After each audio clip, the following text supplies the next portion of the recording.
Welcome back to the story on how Vegeta becomes king. This is episode 4 in the series. I appreciate you guys' love and support. As always, make sure to smash that like button and subscribe to the channel if you are new for more fan-made stories like this that I have created, as well as other Dragon Ball content. So, as we left off in episode 3, there was a time skip where Vegeta grew up to obviously be a teen. And you guys remember from the beginning of the story, Vegeta's father was killed, aka assassinated, in the meeting between the Saiyans and the androids on planet Android. So when the time skip happens in episode 3, Vegeta goes back to that planet to avenge his father's death and kills not just any ordinary androids, but he kills their civilians. He kills their civilians, and then Officer Baron calls the Galactic Patrol because of these most recent events. Officer Baron is one of Vegeta's higher ups in the chain of command, and he sees that Vegeta is starting to lose his way. He's starting to become a loose cannon, and someone needs to come in to essentially stop him. He's much more powerful than obviously all of his commanders and his subordinates, so someone else has to intervene, especially because it was not a part of their mission to go back to planet Android to slaughter innocent civilians that have nothing to do with the events that occurred when King Vegeta, Vegeta's father, was assassinated there. So that is where we currently are, heading here into episode 4.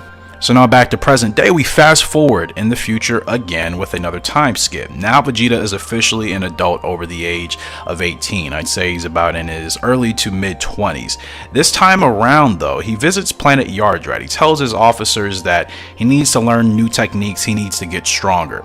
And he ends up going to planet Yardrat to learn instant transmission. This was passed down kind of as a rumor from a couple Saiyans talking in the mess halls there, and Vegeta heard about it and he's like, instant transmission sounds interesting, I want to go find out about it. So he goes to planet Yardrat and he tells the Yardratians that he needs them to teach him instant transmission. Now keep in mind, this is a very evil version of Vegeta, so he's not going there under peaceful terms, he's not going there just politely asking, he's essentially threatening them to teach him the technique or he will kill all of them. So they all basically said, okay, we will teach you instant transmission as long as you promise not to hurt any of us in any way. Vegeta, quote unquote, promises to keep up his end of the deal, and he begins to learn instant transmission, and this is very self-explanatory, similar to how Goku learned and to how actually Vegeta learns in the actual Dragon Ball Super manga.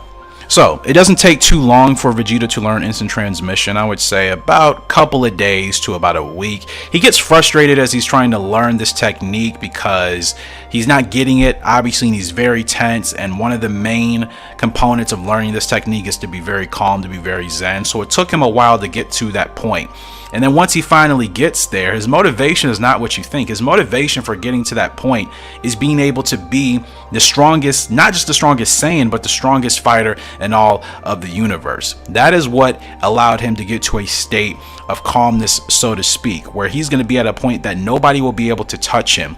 And the more techniques he learns, the more powerful he'll become, and the less chance anyone has of being able to stand in his way. So after he effectively and efficiently learns a technique, right before he's about to leave planet Yardrat, he does what, of course, he promised not to do. Vegeta begins to terrorize the Yardratians after learning the instant transmission, breaking his end of the deal like he promised. And this sends a message to the time patrollers. The events are transmitted. One Yardratian is able to survive. He has some prior experience with the with the Galactic Patrol because of previous fighters, previous characters coming to their planet, harassing them. This is not the first time that someone has come to their planet to ask them about this instant transmission technique. So one of the Yardratians who was able to survive gets in contact with the Galactic Patrol, says that they need to send a time patroller to stop this mad Saiyan. So this is the second time the Galactic Patrol has been called. They were called in episode 3 from one of Vegeta's officers. Now they are called from one of the Yardratians, and they said, you know, this guy's crazy. He just slaughtered all of our civilians here. Someone, a time patroller, has to come and has to do something here. Otherwise, I'm afraid he's going to terrorize and possibly kill all that exists within the universe. And as the episode comes to a close, a time patroller is on his way, and this time patroller, guys, is a Saiyan himself. So episode 5, we are going to see a potential showdown between a time patroller that we are not familiar with, or maybe we are, and Vegeta, who has now learned instant transmission and is pretty much on a complete tear. So that concludes episode 4 here of the story in regards to how Vegeta has become king.